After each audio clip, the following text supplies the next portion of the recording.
welcome to the Sharon and Joe Show. My name is Sharon. Hi everybody, my name is Joe. So Joe and I are here. We have our Dunkin' Donuts, right? We have our Dunkin' Donuts. We also have, this is a new thing that Joe and I have discovered.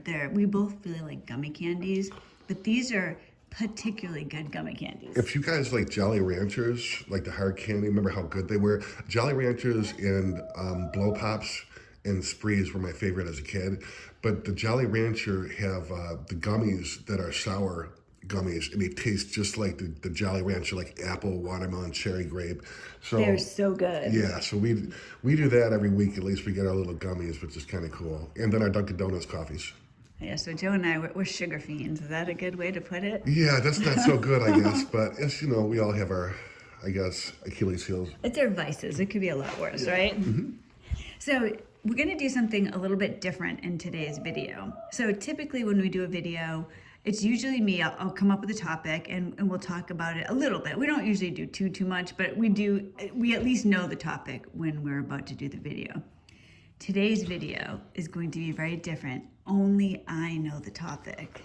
Okay, we'll go with it. We'll ad lib, or what do they call that? Like improv? Okay, I'll improv. I'm a little nervous to introduce this topic to you. Okay, don't be nervous. All right, I guess I'll try not to be. Yeah, what's the topic? All right, so this is the topic. Are you ready? Mm-hmm. Drum roll. Gratitude. Having gratitude, finding gratitude, living your life full of gratitude. Oh my gosh. Yeah. Gratitude, that's a hard one for me to talk about. I know. That's why I was nervous. It's something that I actually have to work for. Like, I think a grateful heart is a good thing to have, but it's also like an attitude of gratitude, I guess. But I really have to work on that, man. That's a tough one for me. It's not that I'm not grateful, but man, I don't share often with people, and I don't get involved in other people's lives so much anymore. And it's just, yeah, I'm in my head a lot, man. Gratitude's a tough one. Gratitude is very difficult for you. And like Joe said, it's not like he's not grateful for things. I don't think that that's how it is. But just, it's what you said, an attitude. The gratitude for me is natural. And so that's, Joe and I are very similar in many ways. But of course, we're not the same person. So we do have some differences. One of our differences really is our attitude. For whatever reason, and I wasn't always like this, but certainly over the last few years, when I've been doing the inner work, actually, like really changing and growing as a person and trying to be the best person that I can be, I've found that gratitude was really, I don't know, like the hope when I first began trying to change and have a good attitude, because I think it's easy for many of us to have a rotten attitude because so many bad things have happened. Yeah, it's definitely something that I have to really work on, like my spiritual approach to life. Like I really have to be in the middle of it to be on target, like with gratitude. Like serenity I have to work on too. That's another one I have to work on. It's just my set point is usually like introverted and inside. I don't open up much, and there's a lot of pain inside from my past. Yeah, definitely. I see that with you. I've just found, and maybe we can talk about this a little bit, I have found that gratitude has been probably, I think I really would go as far to say one of the most important aspects of recovery. Because when you've gone through something the way that we have, you look at life differently than other people. Life isn't always good. The bad things that can happen in life. And I think to overcome that, to get to the other side of that, you need to see the good things along the way. Or that has helped me tremendously. Yeah, I'm going to listen to what you have to say, because this is what I'm a student on still. I'm definitely shouldn't be up at the pulpit preaching about gratitude at all. It's been, this last week and a half especially, it's been very difficult for me. Well, all right, this is what we'll do. I'm going to talk a little bit about gratitude, what it's done for me, how I find gratitude, how I have gratitude, and maybe you can kind of interject here and there and talk a little bit about your thoughts on that, or if you think it's a it's a bunch of, I was going to say, a bunch of stupid talk. No, I don't. Like Sharon's set point is that like one of gratitude. I remember at the end of your entanglement with a narcissist, your first instinct was to reach out to people to let them know that they're not alone. And like, see, mine was to shell up like a turtle, you know what I mean, and go inside. Yours is to reach out and do something healthy. So, it definitely helps me for sure, like because it's not surface, it's deep, it's real, you know, it's meaningful, and I see it, and I see it working in your life, and that's like a blessing for me to see, and I try to practice that. So yeah, tell me what you have to think about that and talk a little bit. Well, this really began for me, you know, this is the thing. So you guys know me now, right? But, and you know, it's weird. And I think I don't want to like make it seem that I used to be a completely different person. I didn't, but I didn't have gratitude. I didn't have love, hope, peace the way that I do now. I've discovered that these types of things, I mean, it's easy to feel gratitude if, say, somebody bought me a new car, right? Or something fantastic happened. I can have gratitude then, that's easy. It's harder to have gratitude when bad things are happening all around you, to search for that good thing. A couple of years ago, so my ex and I, and this is, I've been about 3 years ago, the way that I used to be, you know, especially towards the end of the entanglement, confusion would be the best way to describe how I was. I wasn't even living in a real world. I was so confused. I was so aware that I was living differently than other people. I didn't know what I was going to do. And this is when my ex was still living at the house. After we split up, there was a really rough time. You know, it was about 2 weeks of real fear and panic. And I didn't have anything good to say at all, anything. There was nothing positive that I had at that time.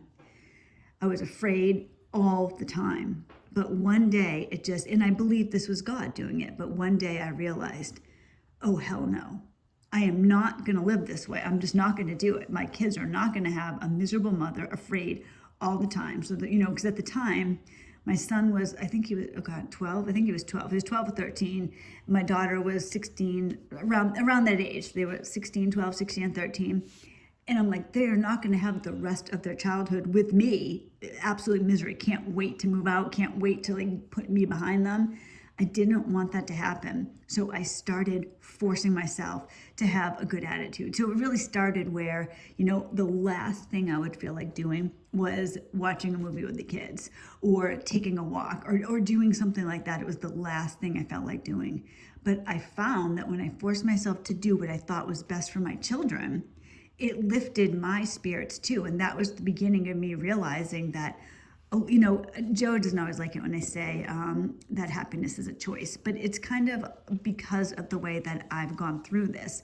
It's not that you can just, it's not like I could just sit here and just say right off the bat, you know, I'm going to be happy right this instant. And then all of a sudden I'm happy.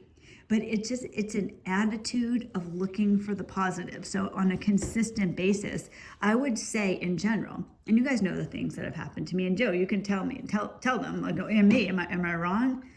I think in general, I can genuinely tell you that my base level is peace and happiness. Yeah, like when you feel down or depressed in any sort, like you really don't like it. Like it doesn't sit well with you. Like you do things to like get it out. Like for me, it's like it's an old friend, you know that, and it's very difficult to work my way out of. But I think that's the way you said it, an old friend, because I see that with you, where something will happen. Like I'll have fear. I have a fear of something bad happening to you. And of course, I don't want anything bad to happen to you, but it's your reaction, because sometimes you'll just shell right up, like the walls go up and you can't do anything. It's almost like I'm paralyzed. Like, you ever see a deer in the headlights, like when they're caught and you just freeze? Yeah. Yeah, it's like fear is paralyzing to me. It really is. And it's like, for me, sometimes I just have to give time. I got to give it time to pass. There's certain things I should be doing and stuff. But yeah, I think, ever since I've been little, there's issues that I had to look at through this narcissistic abuse.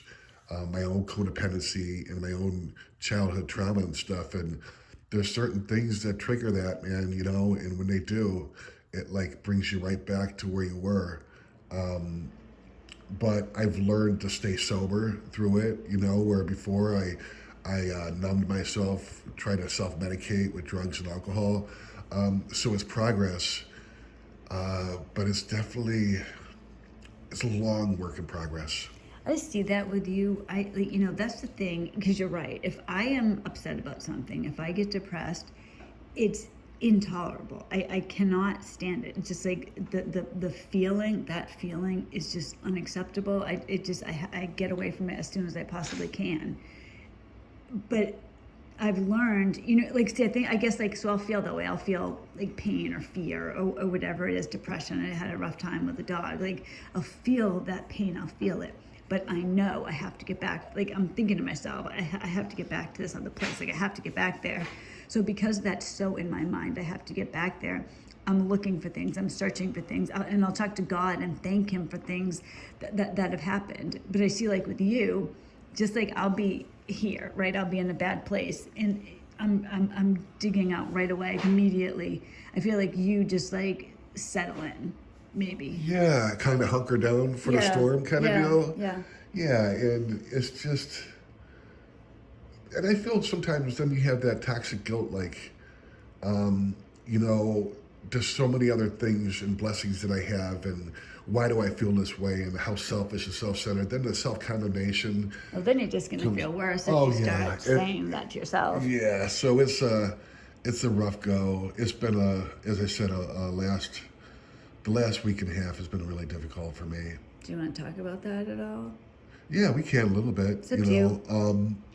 So I had, by the time I was 8 years old, I had 13 major surgeries done. I had like an abnormality with my ear. And my mom being the perfectionist that she was, and they wanted me to feel like, look like a normal kid and this and that. But growing up with all those surgeries caused a lot of issues. Then my mom being an alcoholic, my father leaving. I drank and did drugs at a young age. I got sober when I was 25, and there was a surgery that I could have done that I was kind of postponing because I have CPTSD from like being in hospitals and doctors and stuff that I wanted to get done. And then when I was about 10 years sober, 12 years sober, I got it done. And it was like, I had this ear reconstruction done, and it was like, wow, this is awesome. And this last year during the divorce, I developed an ear infection, and I thought it was just the inner ear infection. And after about like 3 or 4 times to the doctors here in my state, the one said that I may need to have my ear amputated. And that just broke my heart, I remember when I was little, I never felt like I fit in anywhere, and I always thought I was different. That guilt of, seeing a Vietnam veteran walk in the store with crutches because he only has one leg, and here I am, worrying about this. It broke me. And then being laid off of work, I don't have the right kind of health insurance to have this covered because it's going to be done in another state, like in California. This is like a high-tech, specialized surgeries that these guys do. And I'm worried, I'm just, it hurts. Then just yesterday, the day after Thanksgiving, my youngest son, I'm sorry, guys, he turned 18 in October, and he's still a kid to me.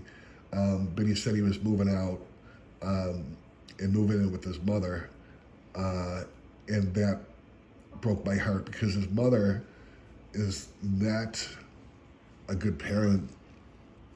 She's more of a friend, but like a bad influence kind of friend. Like last week he came home and I could tell he was a little bit buzzed. He was drinking or doing something, but this is with his mother and his older brother. And I'm thinking to myself, we had plans that he wanted to go into the military. He was talking to my brother, a good buddy of mine he was working for, like all good influences and stuff. So your brother was in the military, that's why he was talking to him? Yeah, and it was just, he was missing that component, the discipline and being able to be a man that I thought it would be good for him. Yeah. You know, I struggled my whole life with his mother trying to lovingly like discipline him and teach him structure, both boys. And every time it would be like right behind, she'd go right behind my back and sabotage it. You know, whether it's he was grounded because he, you know, got into an accident with the car, and then the next day, like he's driving the car again. I'm like, what? We grounded him for a month, you know, and it's just so, you know, I think I'm moving forward. When I got the divorce, finally was over, I got laid off of work, and miraculously, I found work, and we were actually starting to move forward. And here is like two big things that really triggered me, where it's just like I'm scared, you know. Oh, it's been horrible. Like, and just to see you like this, you know, this is a thing. You know, Joe's not going to say this, but I'll say it. Joe's a great dad. He's always there for his kids. He sometimes gets down on himself, just like all of us, right? Like we can't do every single thing that we want, but those boys know he's there, you know. And the reality is, Joe's a good dad, and he doesn't let people drink and do drugs in the house. Like that's just not cool. And I'm not saying that your youngest wants to do that, but he wants to have fun, you know. So he decided to leave because he could, to have fun, and then it kind of put the rest of the house in a tailspin, right? But we've been talking to him, and it's not like there's an issue. Hopefully he'll move back soon, because Joe lives literally within walking distance to the school. Now he's going to be like a half hour away from school. We'll see how long that lasts. Yeah, and it's a safe environment here, but his mother, being a sociopath, narcissist, like I know is painting a picture of, well, you know, your dad's got this new family now, and you know he doesn't care about you kids and this and that. And it's just, it's heartbreaking because it's not the truth. Well, it's a hard thing to handle when you know somebody's saying that, and especially when you know the effort you put into this, you know the way you feel, and then to have someone make stories up about you. Part of the reason why I stayed, not the whole reason, but a huge part of the reason why I stayed in the marriage is because I needed to, like my kids needed me. Like to leave them with their mother was like, it was bad news. You guys, That's not something a lot of people think of. That's the truth. You're looking at, in an average divorce situation, losing your kids half the time. And we're not talking about, oh, you know, I'm mad at my ex because he cheated on me and, you know, our marriage fell apart. This is, the kids are going to be in danger. God knows what's happening around them. You know, my ex, just like your ex, used to drive around with the kids drunk. You know, you have zero control if you're not there. So, yeah, and then so it's like now that like it seems like I'm falling apart because my whole life, I'm not a martyr, but a huge part of my life was dedicated for my sons so that they had something that I didn't have when I was growing up. My father left when I was young, me and my little brother. My mother was an alcoholic and a narcissist, and there was a lot of abuse there. Although both my parents like did the best they could, they really did. They gave us things that like helped me out in life too. But now I feel like I'm falling apart. It's like, and my first instinct is, I try to help Sharon, I try to help the kids, I try to help everybody. And when I feel like I'm falling apart, it's just like, okay, you guys need to get out now because the ship is sinking and I don't have anything else to give. Because I know that scary place that I was growing up, like when I had that deformity, like I didn't feel like I fit in. And I'm going back there, and I'm afraid.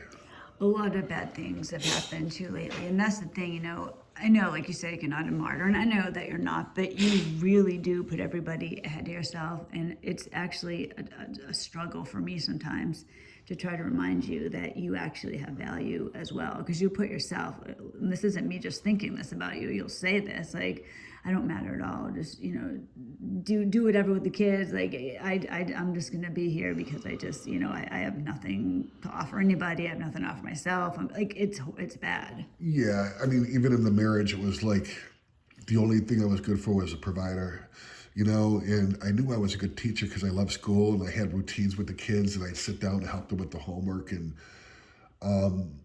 So now it's just like, it's the scariest place I'm in. And I'm doing the footwork. Like, I'm trying. You guys, when I was about 14 or 15 years sober, my mother had taken her life. Part of the reason why is that she had lost her job. She was an accountant, a CPA. She was brilliant, but she got laid off. The company wasn't doing well, and she had this medical condition that was pre-existing, and she couldn't get health insurance somehow, some way, and she really started drinking and doing pills. And she had put out a resume to a couple different places. I remember the night that she had died. The next morning, I slipped over because that's where I grew up, my house. There was like 3 or 4 messages on the answering machine, like people looking to interview her for jobs. And I remember just saying like, "Don't quit until the miracle happens." So I'm doing the footwork of what I need to do, but I'm still scared as hell. Yeah, it's been rough, guys. Like, Joe's an amazing person. Everybody loves Joe, but man, when he gets down, you get down.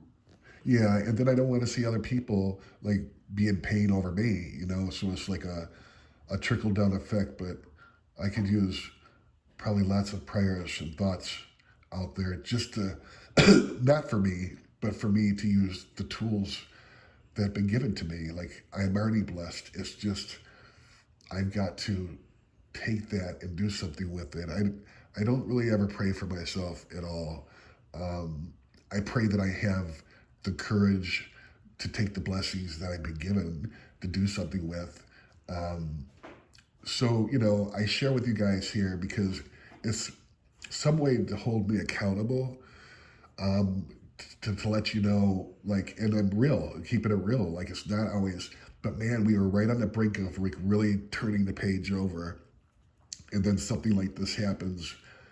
And it's just like, oh gosh. And then dealing with health insurance and trying to figure out, like, it's a mess, you know? So, Oh, it's horrible, the health insurance, because especially, I think it would, well, I guess it'd be a little bit better if it was in state, but trying to deal with out of state and which network and a specialist, it doesn't, like, I don't know, like, not all insurance, not all specialists take all insurance, and it's a hassle trying to figure it out. But I gotta say, with everything that's going on, I have seen Joe in bad spots before. I do see like encouragement with you because I really do see how hard you're working. I see it every day. Like, in fact, there was a time, you guys, last year. I think I told you this, Joe. Joe was in a major depression, and it was very difficult to be around. Like, very difficult to be around. It was. I was fearful. Not that Joe was gonna hurt me, but like it was fearful. And I remember one time you were working, and I walked by you, and I kind of looked at you for a minute. You had this look on your face, and it was such a bad, like, it just, I think like the way that you felt inside was just like on your face. So I see you now, and when I see like all these things happening, and I was afraid that it's going to kind of be like it was in the winter a little bit, but I notice like now, like, you still smile, like I can see the effort that you're putting forth, because I know you're not particularly happy right now, but I know like the first thing you did this morning when you saw me was smile. yeah, in the wintertime, you guys, like the anxiety and the, I forgot what it's called, Hypervigilance. yeah, I was really afraid of what my ex is capable of anything, you guys, like anything. And man, was she like really threatening certain things. I was just so scared. Now it's not like afraid of her. It's just, it's just like a sorrow that I feel, like bring me back to when I was a little kid. And I told myself, I made a promise, like, exhaust all resources and avenues, do the possible. And I get afraid of the outcome sometimes, though. It's like if the outcome doesn't turn in my favor, I'm afraid that I'll ball up like that little turtle that I was when I was a little kid. So I have to do everything in my power because that's where my self-worth comes in. Even if I am scared, if I think that I'm worth trying, at least giving it like a real try, that helps with my self-worth. And my whole life has been about truly like loving myself. And in order to do that, I need a relationship with God. But just like honoring and loving myself, loving the little kid inside me. You know, and it's kind of funny in a way, but like we started this with gratitude, you know, but I think like at the end, like towards the end of the video, we've kind of come full circle with where you are and how you have improved from last year. And it's just a matter of, not just a matter of, but moving forward step by step and finding value in yourself every step of the way. Yeah, it was so important, you guys, after I got out of that entanglement, that I learned that she was part of the problem, but I had a bigger problem on my hands. Like, I was broken before I ever met her. Part of the reason why we bonded, why that like attachment occurred, is because I was missing something inside myself. And like, I'm glad that I have empathy and that I have intuition. I'm glad that I can look at myself. I'm glad that I'm not some like vindictive, sadistic, like just evil acting person. Like, that I do have love and I can change. So let's see how the journey goes, you know, and take it from there. I'll let you guys know every week how I'm doing, if I'm behaving, if I'm doing the right thing or not, because this helps me too. Yeah, just stops showing up on the channel. Be afraid, right? Well, you guys don't have to be afraid. Be afraid for me, but the reason why I guess I said it was like so that I stay a part of the flock. You know, it's when I stray away from the herd is when I can get into some real trouble. You know, that really is the way it is for all of us, because we've all gone through something so similar. So I don't know that I would have been able to get through this if I wasn't aware of what narcissism was, or what to do, or that I can function, you know, outside of this insanity. So I think for all of us, we need each other to remind each other sometimes, you know, no, it's going to be all right. Like, you've already gotten through, like you've said to me so many times, Joe, like if I'm upset about something, which annoys me when you say this, by the way, but you'll say to me something along the lines of, I don't even know why you're so upset because all this other stuff happened to you, as if, well, anything that happens now is inconsequential. Do you know what I mean? Yeah. I don't think that way necessarily, and I'm glad I don't, because I don't want everything in my life to be connected to the past, where, say I'm upset, say you and I are arguing, right? Like, so I don't want to think to myself, somehow like I'm upset with you because you didn't cook dinner when you said you would, right? But I'm really going back to thinking about my ex and something he did, and geez, you know, this is how all men are. They're just ridiculous. I don't want to be that way. You know what I mean? I want to be like, okay, that happened, but I've grown from it. I'm a different person, thank God. And I'm comfortable in my own skin. I wasn't always, but I am comfortable in my own skin. And I don't know. I just think it takes a constant effort every single day to maintain that. You know, now my normal is feeling good. Like, that's my normal. I've been able to change that. I think you could do it too. Everybody can, with enough time and enough effort. But to get there, you're doing what you need to do. Like, stepping forward, doing everything that you can every day, and trying to remind yourself that you do have value as well.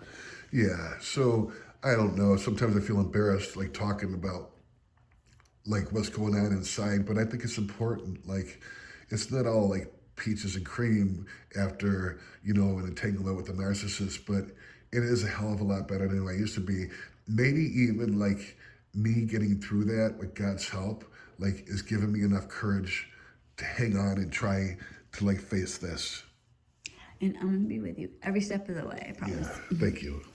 All right, guys, I'm going to end it here. Joe, thank you for coming on tonight. What do you think we should do now? You know, maybe watch a movie, make some hot chocolate, and snuggle and watch a movie. Yes, you have a date.